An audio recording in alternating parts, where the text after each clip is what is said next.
Bonjour à tous sur la chaîne de l'impératrice et de l'empereur. Alors ça fait depuis mercredi que je vous parle de ce sujet avec du suspense, avec les moins de 30 ans. Qu'y a-t-il que les moins de 30 ans ont, que les plus de 30 ans n'ont plus?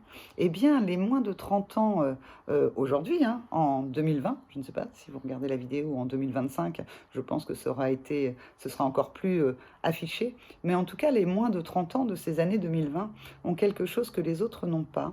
Ils ont quelque chose comme de l'ordre d'un équilibre qui est déjà là. Vous savez que sur ma chaîne, on parle de l'impératrice et de l'empereur. L'empereur qui serait sur la blessure de l'abandon et l'impératrice sur la blessure du rejet. Eh bien, ces moins de 30 ans ont déjà fait une partie du travail en développement personnel. Très jeunes, ils se posent des questions.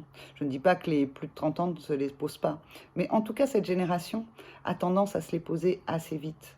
Ils vivent dans une société où il y a, par exemple, les problèmes d'écologie qui n'existaient pas avant. Ils ont très tôt cette notion d'existence, de, de quelle est ma place, de qu'est-ce que je peux faire, avec aussi parfois une vision très noire du monde dans lequel ils vivent, comme si en fait le tout est possible que les générations d'avant avaient peut-être en eux, eh bien eux, ils ont beaucoup plus de mal à être dans ce tout est possible, parce que pour eux, en fait, il y a beaucoup de choses qui sont difficiles.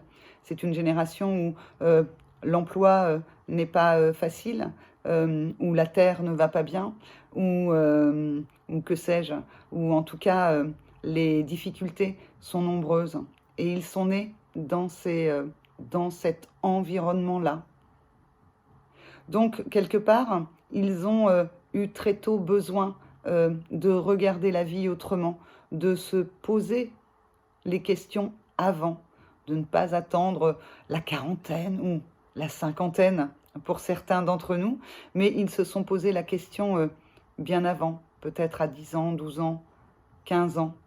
Ça les impacte à l'intérieur. Il y a beaucoup de moins de 30 ans qui sont plutôt dans le mal-être, qui ont besoin de faire des thérapies pour être vers le mieux-être, alors comme la sophrologie, l'hypnose ou bien d'autres techniques.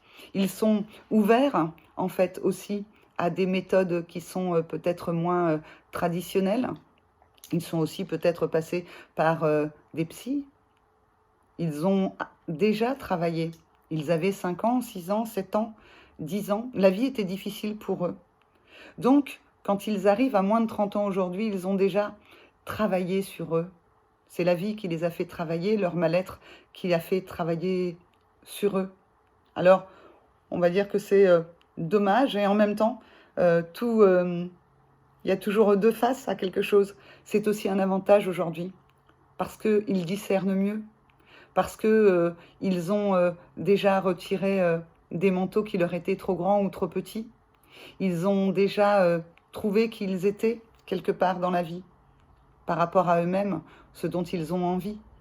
Ils ont beaucoup de convictions, c'est dû aussi, alors là pour le coup, c'est assez international au niveau de l'âge, c'est-à-dire qu'ils ont cette capacité à se fédérer, ils ont cette envie que le monde change, que peut-être l'on perd un peu avec l'âge, pas tout le monde, hein. On peut aussi le retrouver, mais en tout cas, des très très belles convictions pour que le monde aille mieux. Ils sont forcément dans l'excès. Parfois, si vous, comme moi, vous avez des enfants qui ont cet âge-là et qui discutent avec vous, il y a des fois où vous dites oui, mais tu sais, ça prend du temps. Et eux, prendre du temps, ils n'y arrivent pas. Pour eux, aujourd'hui, il y a urgence. Ils se retrouvent dans quelque chose de l'ordre de la survie. Il y a urgence pour la planète, il y a urgence pour eux-mêmes, il y a urgence tout court. Il y a urgence tout court et ils ne sont pas encore aux affaires. Ils sont dans les apprentissages. Alors que choisir, quand on a eu le bac et puis qu'il faut choisir une direction, souvent, ils trouvent des directions qui leur sont quand même assez attachées à leurs valeurs. Ils font souvent des choix qui leur ressemblent. Et puis, parfois, si jamais ils n'ont pas toute latitude à pouvoir choisir ce qu'ils désirent, ils vont aller au bout de leur parcours. Et puis, au bout de leur parcours d'étudiants, quel qu'il soit, eh bien, à ce moment-là, ils vont se reposer la question. Ça peut redonner des bouleversements, ça peut redonner des tangages. Qu'est-ce que je fais maintenant? Je m'étais rassurée dans une voie qui m'avait été proposée, que j'ai prise comme ça parce que en fait, j'en avais les capacités et les talents.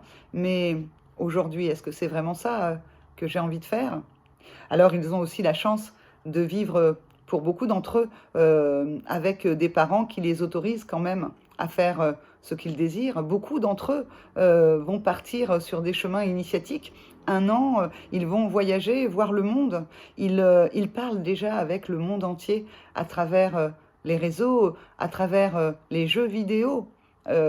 Parents qui me regardaient, vos enfants ont beaucoup à apprendre aussi sur quand ils conversent avec des jeunes du monde entier, souvent en anglais, donc en plus, c'est pas perdu, souvent en anglais sur ces jeux-là. Alors bien sûr, je ne vais pas prôner le jeu vidéo comme la babysitter ou comme quelque chose qui les empêche d'aller dans le vrai monde, mais ça n'est pas si négatif que ça pour les jeunes d'aujourd'hui. C'est toujours pareil, pas d'excès. Donc aujourd'hui, les jeunes de moins de 30 ans ont, ont cette capacité à avoir déjà donc travaillé sur eux et donc à aller plus vite dans leur équilibre, à descendre très bas aussi, c'est ce que je vous disais tout à l'heure. Il y a beaucoup d'anxiété, il y a beaucoup de choses comme ça, mais cette anxiété en fait va les pousser à aller travailler sur eux beaucoup plus vite que leurs parents, voire leurs grands-parents, voire leurs ancêtres, évidemment. Et donc ils auront moins de choses cristallisées à l'intérieur d'eux. Ils pourront faire un travail beaucoup plus en profondeur, parce que dans les profondeurs, il y aura moins de choses à retirer, moins de costumes, moins de vêtements. La petite chose, c'est qu'effectivement, ça vient en même temps avec l'envie d'être soi et avec parfois les conflits générationnels avec leurs parents, et puis avec une idée qu'ils croient et qu'on a tous eu, je pense, au même âge, que ce que l'on sait, c'est la vérité, et ce que les autres disent, ce n'est pas la bonne. Ils savent, ils savent. Alors je pense qu'ils savent en partie parce qu'ils ont cette intuition, quelque chose qui leur reste de leur enfance. Ils ne sont pas si loin que ça de leur enfance. Donc en fait, ils ont ces intuitions, ils ont envie, ils ont l'enthousiasme. Et c'est souvent peut-être les extérieurs qui leur sont les plus difficiles, le regard des autres, le regard de leurs professeurs ou le regard du monde adulte qui perdure dans leur vie. Donc j'ai envie de vous dire, à vous, moins de 30 ans, vous avez quelque chose de magnifique. C'est que en fait, vous avez déjà les moyens de pouvoir vous reconnecter à ce qui est bon pour vous. Vous n'êtes pas si loin de vos rêves, des rêves que vous aviez quand vous étiez petit. Vous avez encore cette capacité à redevenir cet enfant qui reste en vous, ce qui est beaucoup plus difficile après quand on est en âge, et ce qui aujourd'hui vous permettra de venir apaiser vos peurs du futur, apaiser vos frustrations et vos colères par rapport au fait que le monde ne tourne pas tel que vous le désirez. Il faut juste accepter peut-être que tout ça prend du temps et que demain, c'est vous qui serez aux affaires. C'est vous qui déciderez.